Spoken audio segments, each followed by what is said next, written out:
بسم اللہ الرحمن الرحیم۔ والکاف للتشبیہ سے لے کر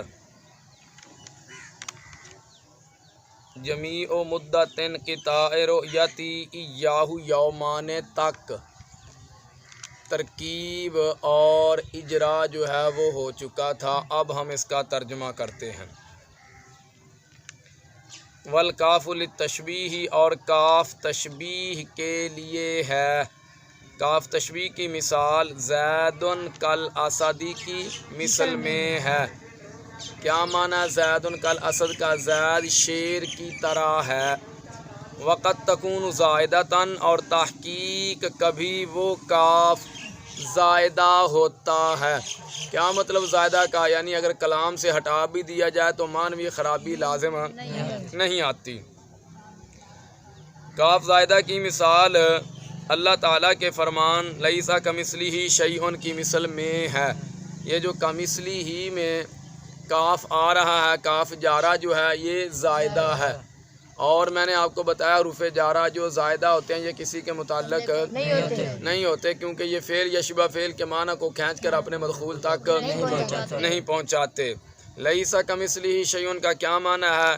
کمثلہ شیء، اللہ کی مثل کوئی شے نہیں، اللہ کی مثل کوئی شے نہیں۔ اب یہاں پر یہ جو کاف ہے یہ کاف زائدہ ہے۔ اگر کاف زائدہ کا ترجمہ کریں گے معاذ اللہ شرک ہو جائے گا۔ پھر پتہ ہے کیا معنی ہوگا؟ پھر معنی یہ ہوگا اللہ کی مثل کوئی شے نہیں۔ تو معاذ اللہ سے پتہ ہے کیا لازم آیا؟ اللہ کی مثل مانی ہم نے، اللہ کی مثل مان لی، اور جس چیز کو اللہ کی مثل ماننا ہے انکار اس کا کیا جا رہا کہ جو چیز رب کی مثل ہے اس کی مثل کوئی شے نہیں ہے۔ یہ ہوگا اگر کاف کا ترجمہ کیا جائے اللہ کی مثل کوئی شے نہیں، کاف کا معنی کریں تو معاذ اللہ ایسی صورت میں جب یہ معنی کریں گے بندے کا ایمان نہیں رہتا۔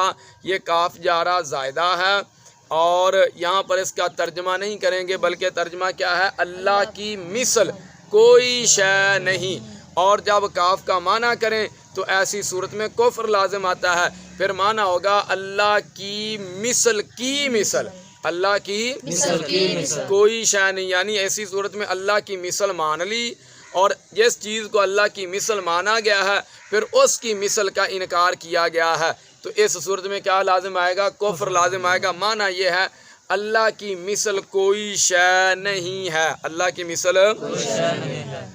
اور مز اور منذ زمانہ ماضی میں ابتدائے غایت کے لیے ہیں۔ زمانہ ماضی میں ابتدائے غایت کا آپ نے مفہوم وغیرہ پیچھے پڑھ لیا تھا۔ ابتدائے غایت کا کیا مطلب ہے حضرت؟ کہ میرے متعلق ابتدا میرے ماں باپ سے ہوئی ہے۔ مز اور منذ یہ بتائیں گے کہ میرے متعلق کی ابتدا میرے ماں باپ سے ہوئی ہے۔ ما رأیتہ مز یوم الجمعہ، میں نے اس کو نہیں دیکھا۔ آگے آگیا مز جارہ، اس کا متعلق کون ہے؟ ما رأیتہ۔ مز منذ یہ بتائیں گے میرے متعلق کی ابتدا میرے ماں باپ سے ہوئی ہے۔ مز یوم الجمعہ اس جار مجرور کا متعلق ہے ما رأیتہ، میں نے اس کو نہیں دیکھا۔ اب یہ جو نہ دیکھنے کی ابتدا ہے وہ کب ہوئی ہے؟ وہ مز کے ماں بعد سے ہوئی ہے۔ اور سمجھ آئی؟ مز اور منذ یہ بتائیں گے کہ میرے متعلق کی ابتدا میرے ماں باپ سے ہوئی ہے، میں نے اس کو جمعہ کے دن سے نہیں دیکھا، میں نے اس کو نہیں دیکھا، یعنی میرے اس کو نہ دیکھنے کی ابتدا وہ اب تک جمعہ کا دن ہے، اور تحقیق کبھی وہ دونوں، کسی کے پاس لکھا ہے وَقَدْ تَكُونُ بِمَعْنَى جَمِيلِ مدت، قد تکون نہیں بھائی، قد تکونان، ضمیر کا مرجع مز اور منذ، اور تحقیق کبھی وہ مز اور منذ تمام مدت کے معنی میں ہوتے ہیں. تمام یعنی پوری مدت کو بیان کرنے کے لیے آتے ہیں. اور پوری مدت کو بیان کب کریں گے؟ جب ان کا ما بعد معدود ہو، جس کو گنا جا رہا ہو. اس کی مثال کس کی؟